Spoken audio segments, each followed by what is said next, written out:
आज मैं आपको आलू का नमकीन चिड़वा बनाना बताती हूँ कैसे बनाया जाता है।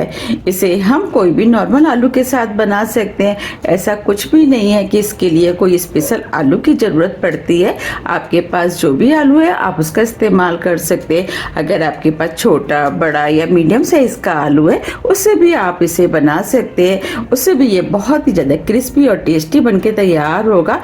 बस फ़र्क इतना होता है कि छोटे आलू के जब हम लच्छे बनाते हैं तो छोटे छोटे बनते हैं और बड़े आलू के बनाते हैं तो बड़े बनते हैं, लेकिन टेस्ट में कोई भी फर्क नहीं आता है। बस आपको नमकीन बनाते समय कुछ बातों का ध्यान रखना पड़ेगा। अगर आप उन बातों का ध्यान रखेंगे तो आपका चिड़वा नमकीन बहुत ही ज़्यादा क्रिस्पी और टेस्टी बनके तैयार होगा। तो चलिए देख लेते हैं इसे कैसे बनाया जाता है। आलू चिड़वा नमकीन बनाने के लिए ये हमने 500 ग्राम मीडियम साइज के आलू लिए हैं। इन आलूओं को हमने अच्छे से धो करके पोंछ लिया है। अब इन आलूओं को हम छील लेते हैं। हम आलूओं को इस तरीके से छीलेंगे। देखिए ये हमने आलू को छील लिया है। इस तरीके से हम सभी आलूओं को छील के तैयार कर लेंगे। आलू को छीलने के बाद हम इन आलूओं को पानी में डाल देते हैं जिससे कि आलू काले ना पड़े।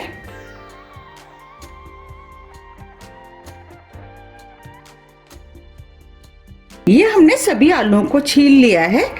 हमने आलूओं को भी 2 से 3 बार साफ पानी से धो लिया है। अब हम आलू के लच्छे बना लेते हैं। उसके लिए ये हमने कद्दूकस लिया है। अब हम एक आलू ले लेते हैं और इस तरीके से हम लच्छे बनाएंगे।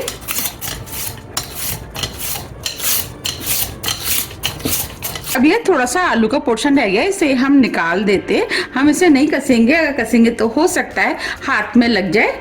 अब मैं आपको लच्छों को दिखा देती हूँ। देखिए हमें इस टाइप के लच्छे चाहिए।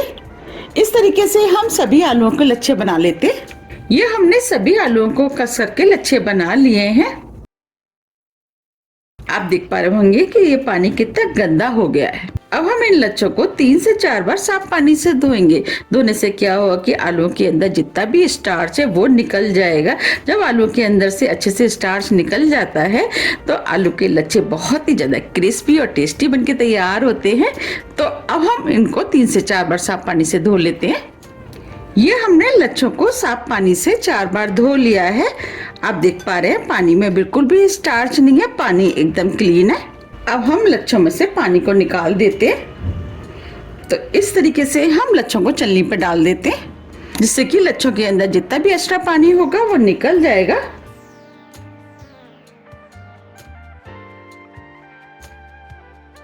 अब लच्छों में से पानी निकल गया है।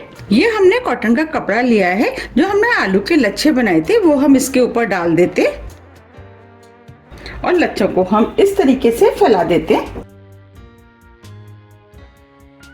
अब इन लच्छों को आप चाहे तो 1 घंटे के लिए पंखे के नीचे भी छोड़ सकते हैं जिससे कि इसके अंदर जो एक्स्ट्रा पानी है वो निकल जाए। और आप चाहे तो इस तरीके से भी इनको पोंछ सकते हैं और आप चाहे तो इस तरीके से टिश्यू पेपर से भी इसका पानी पोंछ सकते हैं। आपको जो भी तरीका पसंद आता है आप उस तरीके से इन लच्छों के अंदर से पानी पोंछ लें।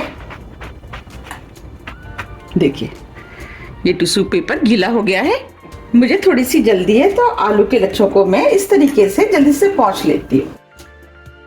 अब आलूओं के अंदर जितना भी एक्स्ट्रा पानी था वो पुछ गया है। अब मैं आपको पास से भी दिखा देती हूँ। देखिए अब इन लच्छों को हम इस बाउल में निकाल लेते हैं। ये हमने सभी लच्छों को इस बाउल में निकाल लिया है। चलिए अब हम इनको फ्राई कर लेते हैं। फ्राई करने के लिए कढ़ाई में हमने ऑयल गरम करने के लिए रख दिया था।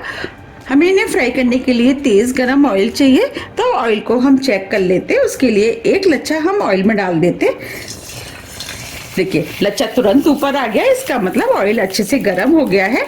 अब हम कढ़ाई में थोड़े से लच्छे डाल देते। हमें लच्छों को इस तरीके से चारों तरफ फैलाते हुए डालना है जिससे कि आपस में चिपके ना, और हमें थोड़े थोड़े करके ही लच्छों को डालना है। अगर हम ज्यादा डालेंगे तो ऑयल बाहर भी निकल सकता है। आप देख पा रहे हैं लच्छों के ऊपर झाग आने शुरू हो गए हैं। ये जैसे जैसे सिकते जाएंगे झाग कम होते जाएंगे। अब इन्हें हम मीडियम फ्लेम पे फ्राई होने देते हैं। आप देख पा रहे हैं धीरे धीरे झाग भी कम होना शुरू हो गए हैं। हमें फ्राई करते समय ध्यान रखना है कि फ्लेम को हमें मीडियम या स्लो मीडियम फ्लेम पे ही इन्हें फ्राई करना है। हम जितने अच्छे से इनको फ्राई करेंगे उतने ही ज़्यादा क्रिस्पी बनके तैयार होंगे। अगर हम इन्हें तेज फ्लेम पे फ्राई करेंगे तो इनके ऊपर से तो कलर आ जाएगा, लेकिन ये अंदर से कच्चे रह जाएंगे, उसकी वजह से ये क्रिस्पी नहीं बनेंगे। इसीलिए आप फ्लेम पे ध्यान दें, फ्लेम को स्लो मीडियम या मीडियम फ्लेम पे ही इनको फ्राई करें। इनको बनाना जितना आसान है ये खाने में उतने ही ज़्यादा टेस्टी लगते हैं। बस फ्राई करते समय हमें ध्यान रखना है फ्लेम को स्लो मीडियम या मीडियम फ्लेम पे ही इन्हें फ्राई करना है।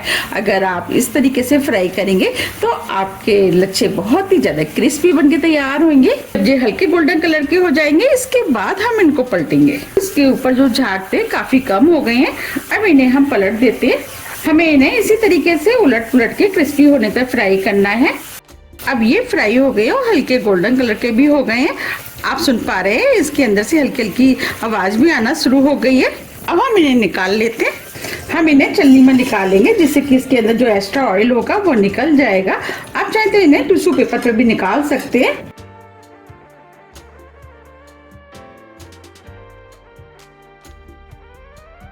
देखिए कितने बढ़िया फ्राई हुए। अब मैं आपको दिखा भी देती हूँ। तो इसमें से मैं एक ले लेती हूँ। देखिए हम इन्हें तोड़ रहे तो ये इजीली टूट रहे हैं।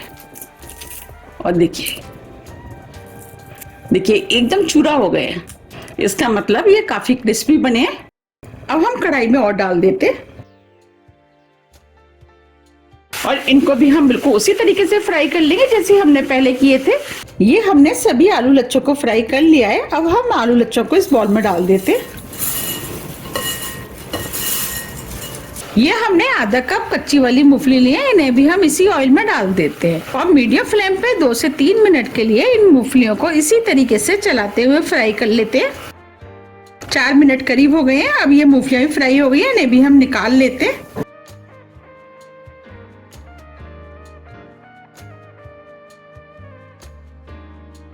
ये हमने सभी मूंगफलियों को निकाल लिया है।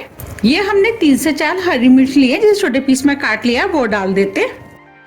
ये हमने 8 से 10 काजू लिए हैं जिसे हमने 2 पीस में काट लिया है, इन्हें भी डाल देते। थोड़े से करी पत्ते, 1 टेबल स्पून किशमिश लिए, इसे भी डाल देते। अब सभी चीजों को 1 मिनट के लिए मीडियम फ्लेम पे भून लेते हैं। अब ये सभी चीजें भुन गई हैं। अब इन्हें भी हम मूंगफलियों के साथ निकाल लेते हैं।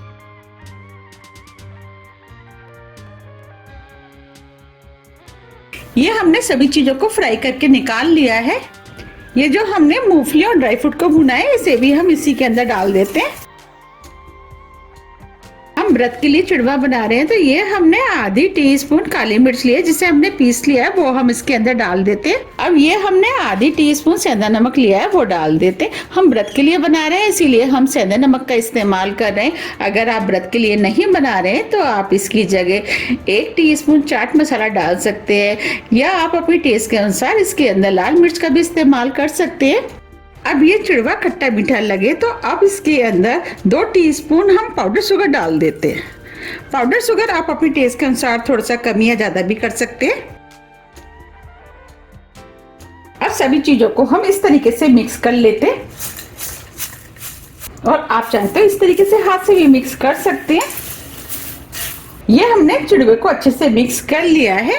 आप देख पा रहे कितना बढ़िया चिड़वा बनके तैयार हुआ है।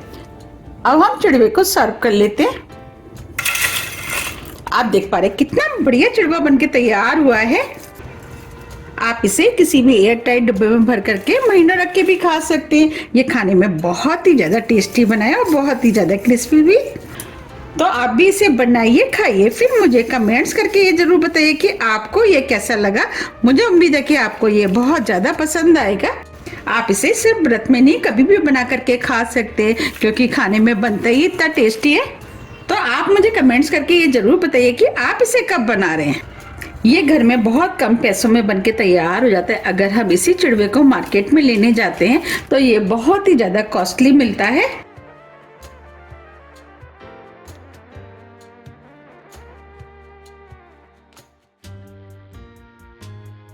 अब हम इसके ऊपर थोड़ी सी ड्राई फ्रूट से गार्निशिंग कर देते हैं।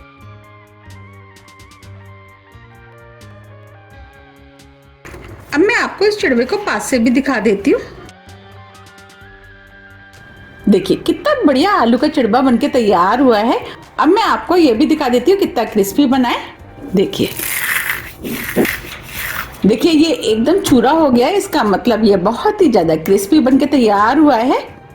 अगर आपको मेरी आलू लच्छा चिड़वे की रेसिपी थोड़ी भी पसंद आती है तो रेसिपी को लाइक कीजिए, चैनल को सब्सक्राइब कीजिए और ज्यादा से ज्यादा शेयर कीजिए। अब हम फिर मिलते हैं इसी तरह की टेस्टी रेसिपी के साथ। जब तक के लिए नमस्कार।